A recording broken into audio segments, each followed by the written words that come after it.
paz do Senhor, meus amados amigos e irmãos em Cristo Jesus, que alegria estarmos mais uma vez para mais uma EBD online da Alfa e Ômega. E no dia de hoje nós chegamos na lição de número 11, o reinado de Ezequias. Nós que estamos estudando o plano de Deus para Israel em meio à infidelidade da nação, as correções e os ensinamentos divinos no período dos reis de Israel. Sim, os reis de Israel cometeram atrocidades, não só os reis de Israel, mas também os reis de Judá se apostataram, entraram e se envolveram com muitas idolatrias, adorando a deuses estranhos. Mas não são só dissabores que acontecem na história dos reis de Israel e nos reis de Judá. Não, a grande maioria, infelizmente, não agradou ao Senhor. Mas a Bíblia deixa registrado o nome de pessoas que buscaram fazer a vontade de Deus em cada detalhe, sim, e se esforçaram por poder adorar ao nome do Senhor na beleza da tua santidade e com excelência o servir, e assim esse serviço que prestavam, sendo eles liderança, impactavam toda a nação. Hoje nós estudaremos uma dessas pessoas, um desses reis, que era Ezequias, o rei de Judá. O textuário nos diz: no Senhor Deus de Israel confiou, de maneira que depois dele não houve semelhante entre todos os reis de Judá, nem entre os que foram antes dele. Sim, Ezequias foi colocado numa galeria de pessoas que buscaram agradar a Deus, e ainda mais o texto de 2 Reis 18:5 que acabamos de ler, nos diz que não houve nem antes nem depois alguém que fosse como ele. A verdade prática ainda nos diz que Deus sempre ouve e guarda os sinceros de coração, que obedecem e procuram agradá-lo. Deus sempre ouve e guarda os sinceros de coração, que obedecem e procuram o agradá-lo. E isso é maravilhoso. O coração de Ezequias estava em buscar agradar o Senhor nosso Deus, o Criador dos céus e da terra. A leitura bíblica em classe, nós sempre falamos, tem aí contigo um exemplar da Bíblia Sagrada para que você possa acompanhar, mas caso você não possa acompanhar, não tendo a revista também, o texto vai aparecer na sua tela, então acompanhem conosco. Está em 1 Reis, capítulo de número 18, em alguns versículos de 1 a 3, depois do 13, o 28, o 29, e lá também no capítulo de número 19, de 1, depois do 5 até o 7, 15, 16, 20 e 21, são os versículos propostos aqui pelo pastor, que é o comentarista da revista nesse terceiro trimestre, né? Nós temos em 2 Reis 18, diz: acompanhe, preste atenção que os versículos eles estão saltando, tá? Nós vamos ler na revista só para ficar mais fácil, mas você pode acompanhar e ler todo o capítulo 18 de 2 Reis com seus alunos, bem como também nos seus estudos, e o capítulo 19 também, que assim você vai entender melhor o contexto. Isaías 36, 37 e também 38 vai falar da história do nosso amado Ezequias. Sim, e sucedeu que no terceiro ano de Oséias, filho de Elá, rei de Israel, começou a reinar Ezequias, filho de Acaz, rei de Judá. Tinha 25 anos de idade quando começou a reinar, e 29 anos reinou em Jerusalém. E era o nome da sua mãe Abi, filha de Zacarias, e fez o que era reto aos olhos do Senhor, conforme tudo o que fizera Davi, o seu pai. Porém, no ano 10º, no quarto do rei Ezequias, subiu Senaqueribe, rei da Assíria, contra todas as cidades fortes de Judá, e as tomou. Rabsaqué, pois, se pôs em pé. Rabsaqué era o mensageiro de Senaqueribe, e clamou em alta voz em judaico, e falou e disse: ouvi a palavra do grande rei, o rei da Assíria. Assim diz o rei: não vos engane, Ezequias, porque não vos poderá livrar da sua mão. Ainda 2 Reis 19 diz: e aconteceu que Ezequias, tendo-o ouvido, rasgou as suas vestes e cobriu-se de pano de saco, e entrou na casa do Senhor. E os servos do rei Ezequias vieram a Isaías, e Isaías lhe disse: assim direis o vosso Senhor, assim diz o Senhor, não temas as palavras que ouvistes, com as quais os servos do rei da Síria me blasfemaram. Eis que meterei nele um espírito, e ele ouvirá um ruído e voltará para a sua terra. A espada o farei cair na sua terra. E orou Ezequias perante o Senhor e disse: Ó Senhor, Deus de Israel, que habita entre os querubins, tu mesmo, só tu és Deus de todos os reinos da terra. Tu fizeste os céus e a terra. Inclina, Senhor, o teu ouvido e ouve. Abre, Senhor, os teus olhos e olha. Ouve as palavras de Senaqueribe que ele enviou para afrontar ao Deus vivo. Então Isaías, filho de Amós, mandou dizer a Ezequias: Assim dirá o Senhor Deus de Israel: O que me pediste acerca de Senaqueribe, rei da Síria, eu o ouvi. Esta é a palavra que o Senhor falou dele. A virgem, a filha de Sião, te despreza, de ti zomba. A filha de Jerusalém meneia a cabeça por detrás de ti. O Senhor enviou a resposta a partir da oração de Ezequias. Aqui nós vamos ver que Ezequias tem uma série de atitudes que vão buscar glorificar o nome do Senhor. Mas ele sabia que nada disso seria possível se ele não tivesse uma vida de oração. Nós vemos através do reinado de Ezequias e através até mesmo dessa grande vitória que o Senhor concedeu a Ezequias contra Senaqueribe, que tudo isso só aconteceu por conta da oração. Ele era um homem de oração, ele era um homem que buscava ao Senhor. A solução dos problemas de Ezequias estavam nas mãos do Senhor, o Deus que pode fazer tudo. Ele foi considerado justo, honesto e foi agradável aos olhos do Senhor. Sim, reestruturou o sistema religioso que havia sido destruído pelo seu pai Acaz. Sim, o texto lá de 2 Crônicas 29, o versículo de número 3 até o 11 diz bem assim: No primeiro ano do seu reinado, no primeiro mês, abriu as portas do Senhor e as reparou. Veja bem que Acaz, no seu período, bem como os pais, ali está, e trouxe os sacerdotes, os levitas, ajuntou-os na praça oriental e disse: Ouve-me, levitas, santificai agora, santificai a casa do Senhor, Deus de vossos pais, e tirai do santuário a imundícia, porque nossos pais transgrediram e fizeram o que era mal aos olhos do Senhor nosso Deus, e o deixaram, e se desviaram seus rostos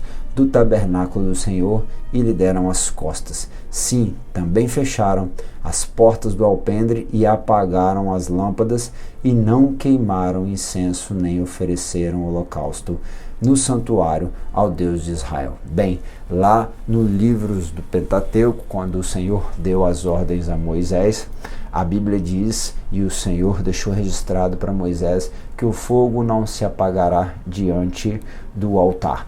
O sacerdote, ele tinha a responsabilidade de manter acesa as lâmpadas que estavam no lugar santo, ali iluminando aquele lugar, onde ali também tinha o pão, ali tinha o incenso, ali o povo queimava incenso. Apocalipse 5:8 vai dizer que a oração dos santos são como um incenso agradável à narina do Senhor. O incenso simbolizava a oração do povo. Queimava-se o incenso como agradável e o sacerdote, ele tinha que levar as petições do povo até Deus. Depois que Salomão construiu o templo, o Senhor tomou aquele lugar para si. Ainda que ele fizesse apenas uma colocação para deixar registrado que ele não cabia em templo e que ele não precisava de templos feitos por mãos humanas, ele iria manifestar a glória dele naquele lugar, e assim foi fazendo. Mas por causa da apostasia, por causa do pecado do povo de Israel, o povo parou de adorar ao Senhor, parou de buscar ao Senhor, parou de oferecer os holocaustos, de queimar, de fazer as ofertas pelo pecado, as ofertas de gratidão, parou de queimar o incenso, deixar o fogo se apagar no altar. Tem muitos lugares que as pessoas pararam de orar, tem muitos lugares que as pessoas não se sacrificam mais, não buscam mortificar a própria carne. Em muitos lugares o fogo já se apagou no altar da sua vida. E infelizmente, em muitos lugares, em muitas denominações, em muitos templos, não há fogo nem mesmo no altar dos templos,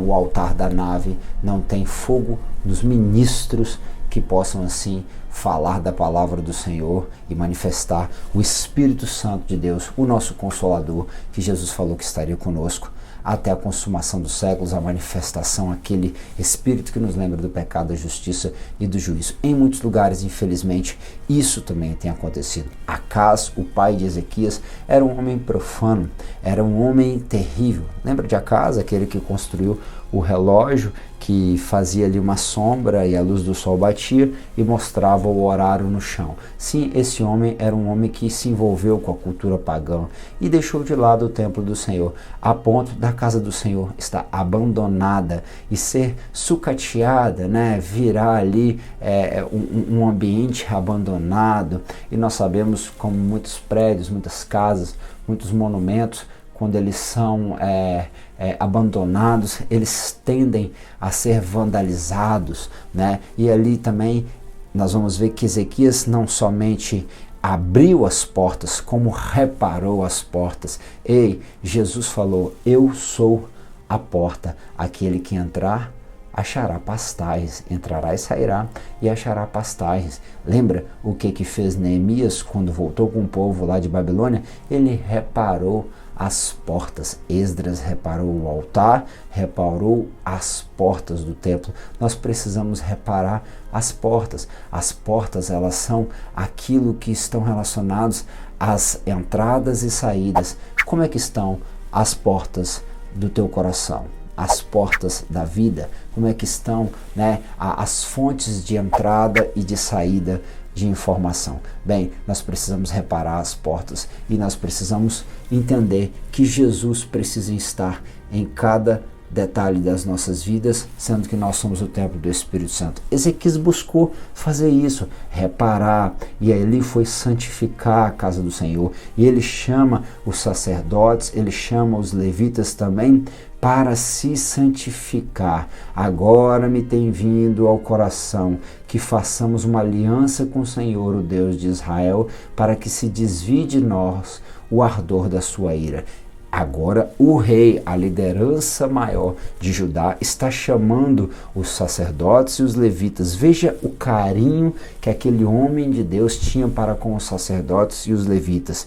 Agora, filhos meus, não sejais negligentes. Jeremias fala que maldito o homem que faz a obra do Senhor negligentemente. Ei, a vida de oração tem que estar com cuidado sobre ela, tem que estar com cuidado para manter o altar dos pães sempre com o pão novo da revelação, sempre com a oração chegando ao trono de Deus como agradável. Nós temos que estar com fogo no altar. Não façamos a obra de Deus negligentemente, não, pois o Senhor vos tem escolhido para estar diante dele e o servides. Ei, eu e você fomos chamados, diferente dos reis de Israel, dos reis de Judá, a ser como Ezequias, a buscar fazer uma reforma na nossa vida e através das nossas vidas as pessoas serem impactadas pelo mesmo Deus, que ainda é um Deus que transforma, um Deus que faz coisas extraordinárias como tem feito em nós. Nós precisamos estar constantemente diante dele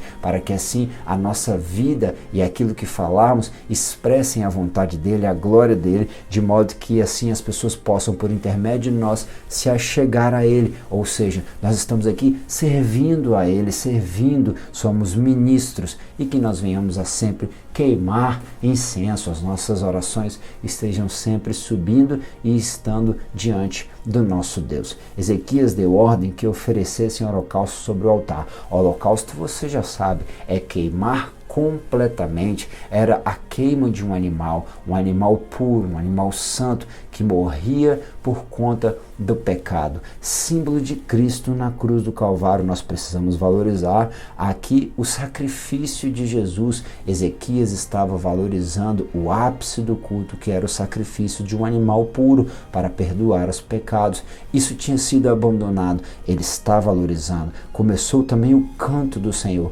Hoje em dia é uma cantarola, um excesso de músicas no meio da igreja. Dizem que a palavra é o mais importante, mas mas não dão tempo para a palavra, e até mesmo as músicas, elas não são músicas bíblicas, não são músicas que adoram e que exaltam o nome do Senhor, mas mantêm o homem no centro. Isso precisa ser revisto. Esse povo adorava ao Senhor, cantava ao Senhor com trombetas e com instrumentos de Davi, o rei de Israel. Sim, toda a congregação, quando os músicos cantavam e adoravam com seus instrumentos, se prostrou, quando entoava o canto e as trombetas tocavam, tudo isso até que o holocausto acabasse. E acabando ele de oferecer, o rei e todos quanto com ele se achavam, se prostravam e adoravam. Que o nosso louvor, que a música que é entoada nos nossos templos e através da nossa vida,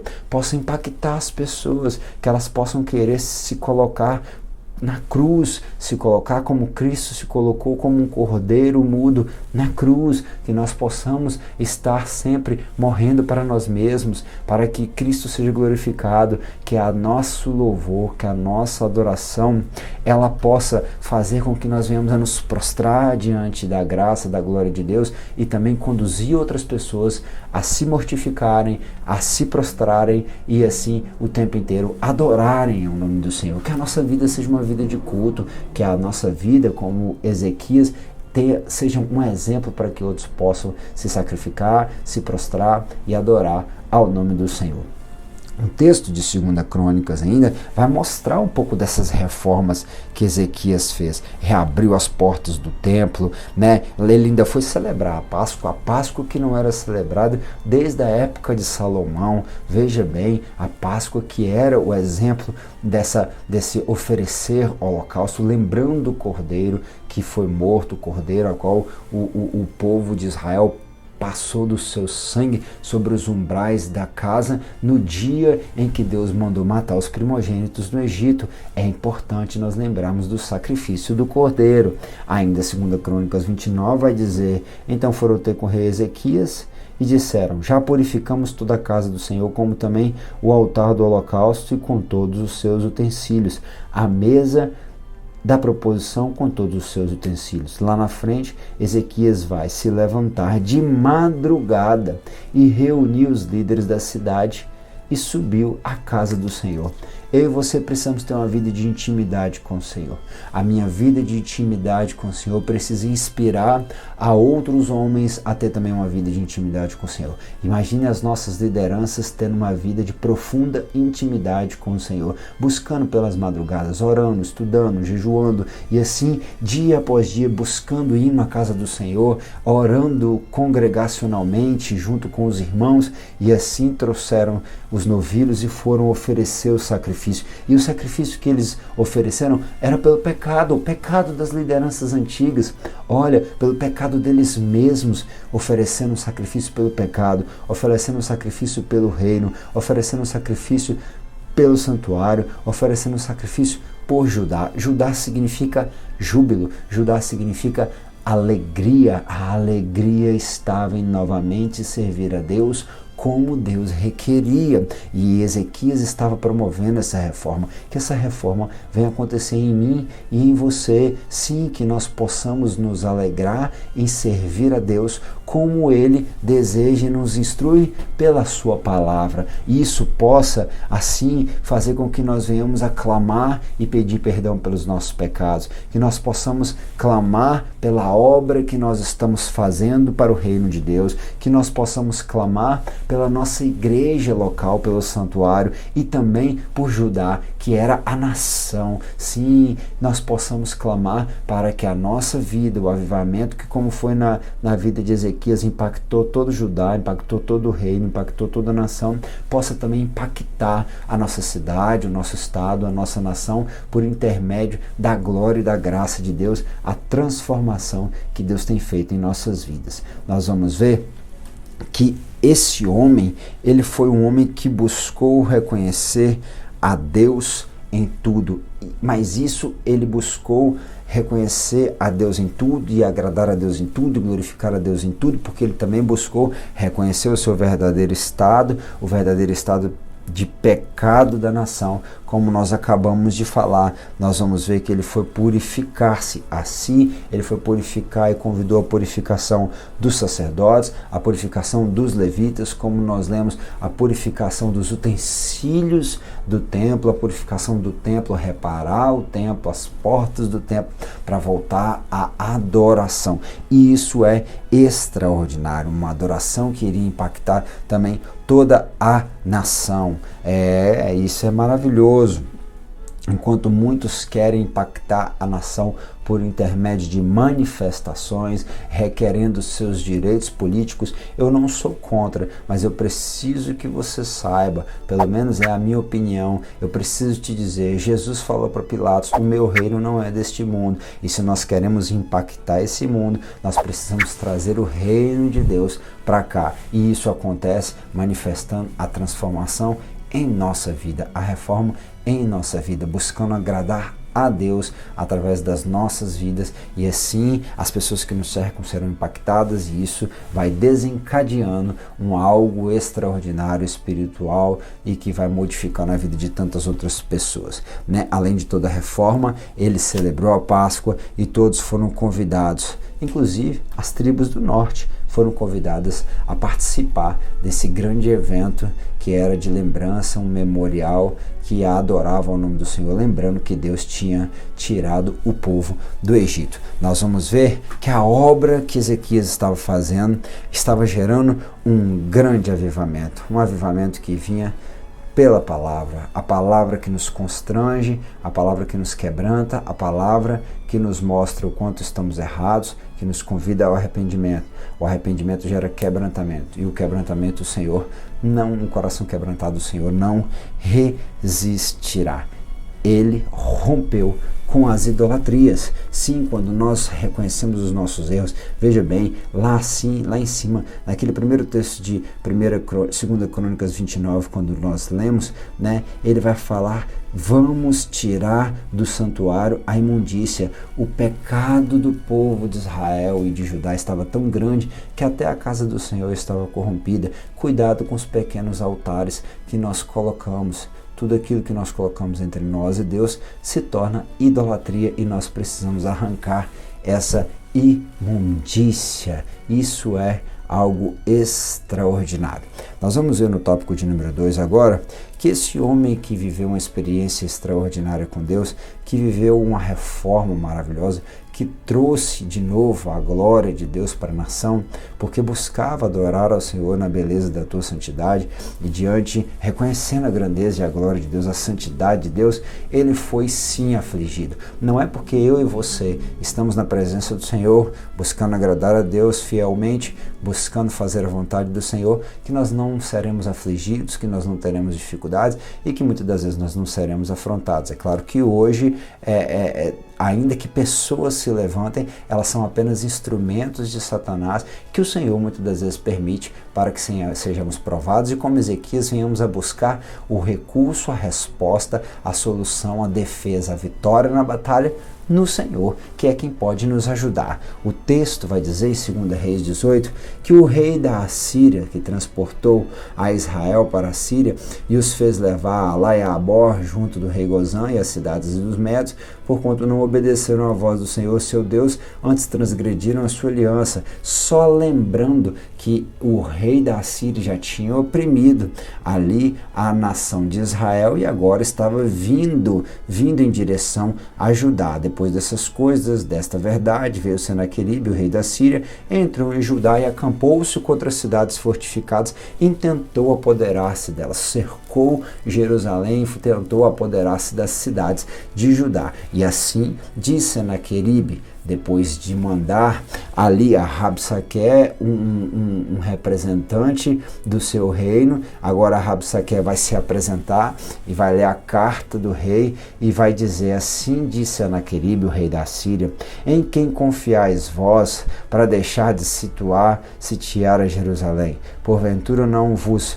incita Ezequias para morrerdes de fome e de sede? Porque Senaqueribe estava fazendo propostas para aquele povo e Ezequias estava em silêncio, estava buscando no Senhor, e agora o povo ficou amedrontado, os representantes do rei pediram para que Rabsaque e seus representantes de Senaqueribe, não falassem em língua judaica, em língua hebraica, mas eles fizeram questão de envergonhar os representantes do rei, envergonhar o rei. Mal sabiam que no final das contas eles estavam se levantando contra o Rei dos Reis, o Senhor dos Senhores. Veja bem, porventura puderam de qualquer maneira os deuses das nações daquelas terras livrar o seu país da minha mão? Qual é de todos os deuses daquelas nações que meus pais destruíram e que pôde livrar o seu povo da minha mão, para que vosso Deus vos possa livrar da minha mão? Agora, pois, não vos engane Ezequias, nem vos incite assim, nem lhes dê crédito, porque nenhum Deus de nação nenhuma, nem de reino algum, pôde livrar o seu povo da minha mão, nem da mão dos meus pais. Quanto menos vos poderá livrar o vosso Deus da minha mão. Senaqueribe, por intermédio de Rabsaque, estava dizendo que, além de Ezequias estar enganando o povo, falando que assim Deus poderia os livrar do rei da Síria, ele estava enganando o povo e que não era para confiar em Ezequias e muito menos para confiar no Senhor, o Deus de Israel, porque os outros deuses não livraram da mão dele, então por que o Deus de Israel iria livrar? Só que ele não conhecia o Deus de Israel, o Senhor dos Senhores, aquele que é o general de guerra, o Senhor das batalhas, que peleja pelo seu povo e continua pelejando por mim e por você. A amada igreja que Isaías falou, me tenha como menino dos teus olhos, como aquela filhinha amada que ele cuida e protege. A nação de Israel era assim, era muito amada. E ainda mais tendo um governante que buscava agradar a Deus e que agora estava sendo afligido, estava sendo oprimido, estava sendo ofendido, ele mal sabia que na verdade estava ofendendo ao próprio Deus, estava se levantando contra o próprio Deus. Isaías, o profeta, registra no capítulo de número 37 que o rei Ezequias rasgou as suas vestes, se cobriu de saco, que era um gesto de humilhação, e entrou na casa do Senhor. Ele foi buscar a resposta na casa do Senhor. Ele foi buscar a resposta no Senhor, que era quem poderia o ajudar, né? De modo que lá na frente está escrito: este dia é dia de angústia, dia de vitupério, dia de blasfêmia, porque chegados são os filhos ao parto e a força não há para dar à luz. O parto de uma mulher é um momento de grande angústia, mas Jesus falou que depois de sofrer de todas aquelas dores, quando a mulher vê o seu filho, ela se alegra. Só que um parto pode ser relâmpago e pode durar cerca de 2 horas, um parto normal, ou ele pode durar 40 horas, ele pode chegar a quase 2 dias, e no meio disso, as forças da mulher, que não consegue às vezes comer direito, que não consegue às vezes dormir, e que tendo aquelas contrações tem que fazer força para expulsar. Isso nos tempos antigos, diferente da tecnologia como nós temos hoje, poderia gerar a morte da criança, a morte da própria mãe, e seria muito triste. Veja bem que Ezequias está usando de uma metáfora para falar que as forças deles acabaram, que eles não têm mais forças para tentar trazer a solução. Ele não sabe de onde vem, ele não tem mais a solução, e por isso ele vai buscar a solução no Senhor. Aí ele vai dizer: assim direis a vosso Senhor, assim diz o Senhor, não temais à vista das palavras que ouvistes, com as quais os servos do rei da Síria me blasfemaram.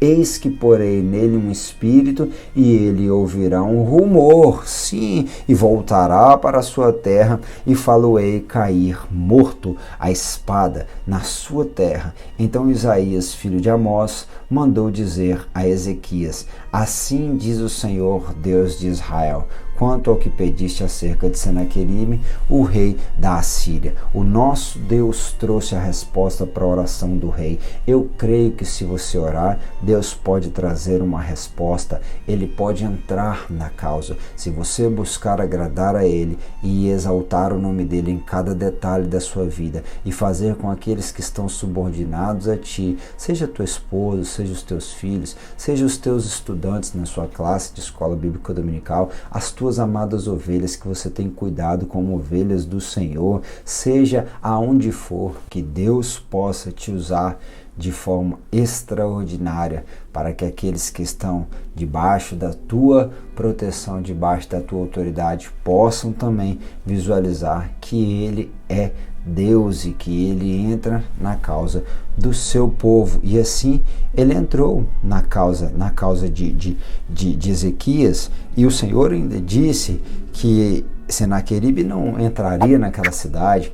Então ele ouve ali, Senaqueribe ouve um rumor de guerra na sua terra e se levanta para entrar em outra batalha, e outras coisas acontecem de modo que ele se retira com o seu exército e não entra em Judá. É coisa extraordinária o que acontece, de modo que, assim como nós lemos lá nos primeiros versículos, de 1 a 7, do 14 ao 22, nós vamos ler que Ezequias pega aquelas cartas enviadas pelos mensageiros e vai à casa do Senhor. Lá ele se estende diante do Senhor em oração, dizendo: Senhor dos exércitos, Deus de Israel, que habita entre os querubins, tu mesmo só, tu és o Deus de todas as coisas. Sim, tu és o Deus dos reinos da terra, tu fizeste o céu, tu fizeste a terra. Inclina, ó Senhor, o teu ouvido e ouve, abre, Senhor, os teus olhos e veja, ouve todas as palavras que Senaqueribe, as quais enviou para afrontar ao Deus vivo. Verdade é, Senhor, que os reis da Síria assolaram as nações e as suas terras, lançaram no fogo os seus deuses, porque são deuses que não eram deuses, senão obra de mãos de homem, de madeira, de pedra, por isso os destruíram. Agora, pois, Senhor, nosso Deus, livra-nos da sua mão, assim saberão todos os reinos da terra que só tu és o Senhor. Então Isaías, filho de Amós, mandou dizer a Ezequias: assim diz o Senhor, o Deus de Israel, sim, quanto ao que me pedisse acerca de Senaqueribe, o rei da Síria, esta é a palavra que falou o Senhor a respeito dele: a virgem, a filha de Sião, te despreza, de ti zomba, a filha de Jerusalém meneia a cabeça por detrás de ti, tu não entrarás nessa terra. E então o Senhor enviou um anjo que matou naquele dia, sim, um anjo que destruiu a todos os homens valentes, cerca de 185 mil soldados, os capitães no arraial da Síria, e envergonhado voltou à sua terra, e entrando na casa do seu Deus, alguns dos seus próprios filhos o mataram à espada. Adoravam a deuses estranhos e foi traído, como Deus falou que iria fazer ele voltar, e lá mesmo ele ia cair a espada, e a espada ele caiu no templo do seu Deus falso, morto pelo próprio filho. Veja bem, se a pessoa ela não consegue o respeito nem dos próprios filhos, quem dirá de outras pessoas e de outras nações? E ainda quis afrontar ao Deus de Israel. Isso é lindo. Esses dias o Senhor me abençoou e de todos os inimigos me livrou. Senaqueribe pensou que era maior, me afrontando achando que eu estava só, mas de joelho me dobrei em oração e disse a ele toda a minha petição, dizendo a ele que a nação de Israel necessitava do maior, que é Deus do céu, e Deus que não dá sua glória a ninguém. Entre os seus anjos escolheu apenas um, e esse mesmo anjo santo destruiu entre os assírios 185 mil. E aí entra uma outra parte da história de Ezequias que não está na revista, mas eu acho importante você lembrar. Esses dias o Senhor me quis ferir, eu não entendo o que ele quer de mim. Peraí, Deus pode fazer o homem buscar e agradá-lo, Deus pode fazer o homem exaltá-lo, Deus pode fazer um homem ser fiel e em tudo exaltar o santo nome dele, promover uma grande reforma, restaurar o templo, restaurar a adoração, restaurar a Páscoa, retirar as coisas imundas, enfrentar uma grande batalha, uma grande afronta por parte do inimigo, como foi Senaqueribe, usado pelo próprio diabo, como muitas das vezes você enfrenta muitas batalhas e Deus te dá a vitória e ainda assim ficou enfermo. Eu não entendo o que ele quer de mim. Minha esperança já se fala em não ter cura. Tudo acabou. Agora acho que é o fim. Esse homem ficou enfermo. Naqueles dias, Ezequias adoeceu de uma enfermidade mortal, e veio a ele o profeta Isaías, filho de Amós, e disse: assim diz o Senhor, põe a tua casa em ordem, porque morrerás e não viverás. Isaías 38, sim, o profeta chega para Ezequias e diz: põe a tua casa em ordem. Tem muita gente que acha que Ezequias estava em pecado, mas põe a tua casa em ordem era uma expressão que em Israel organiza aí os teus filhos e a tua herança, distribui a tua herança, porque você vai morrer. Põe a tua casa em ordem, administra, organiza aí a sua administração para poder passar para o próximo. E é aí que está o ponto central, porque Ezequias, sendo um homem que adorava o Senhor, sendo um homem que era da descendência de Davi, ele sabia que da descendência de Davi viria o Messias, e ele ainda não tinha filho. Ele vai fazer o quê? Foi para a parede, uma parede e nada mais. A Ezequias lhe restou uma parede, uma oração. Moveu a mão do grande eu sou. Senhor meu Deus, tu sabes onde eu tenho andado e que meu coração do mal tenho guardado. Tua verdade é a minha direção, em teus caminhos tenho andado em retidão. Veja bem, e disse: Senhor, te peço, lembra-te agora que andei diante de ti em verdade, com o coração perfeito, e fiz o que era reto aos teus olhos. E chorou Ezequias muitíssimo. Então veio a palavra do Senhor a Isaías, dizendo: vai e dize a Ezequias: assim diz o Senhor, o Deus de Davi teu pai, ouvi de novo a tua oração e vi as tuas lágrimas. Eis que acrescentarei aos teus dias 15 anos, coisa extraordinária, que quando Ezequias morre, Manassés, teu filho, era um adolescente e poderia assumir o reino. Deus concede a ele um descendente. É claro que Manassés vai ser um dos piores reis de Judá, mas ele vai se arrepender e lembrar no caminho para a Babilônia, ele vai lembrar do Deus do seu pai, e ele será sim a descendência da onde viria Jesus, o Salvador do mundo. Ei, meu amigo, se Deus tem uma promessa, e através dessa promessa, aonde Ele vai te usar para glorificar o nome dEle, entre outros, como foi na vida de Ezequias, se Ele falou que de ti, como de Ezequias, viria a descendência a qual Jesus faria parte, ei, Ele há de cumprir. Você precisa fazer o quê? Chorar, orar, buscar a face do Senhor, que Ele vai te ajudar a romper e vencer as afrontas do inimigo, as batalhas espirituais, os ataques, como Ezequias venceu em oração, e Deus enviou o anjo para destruir o exército da Síria, e ainda assim ver Senaqueribe, cumprir a palavra nele, porque os próprios filhos o mataram. Deus é aquele que cura, e como ele ajudou Ezequias a assim ser curado daquela enfermidade, que o texto diz que era uma enfermidade mortal. Sim, Deus pode, Ele pode te curar das mais diversas enfermidades, para que o propósito dele se cumpra na sua vida. Mas ainda assim, sendo um homem que fez uma grande reforma, que tirou as imundícies, que restaurou o templo, que restaurou as portas do templo, que restaurou o culto, que restaurou a Páscoa, que fez o que era agradável aos olhos do Senhor, que viveu uma grande vitória diante dos seus inimigos, que foi curado de uma grande enfermidade. Você que tem tido experiências dia após dia com o Senhor, precisa, como Ezequias, vigiar.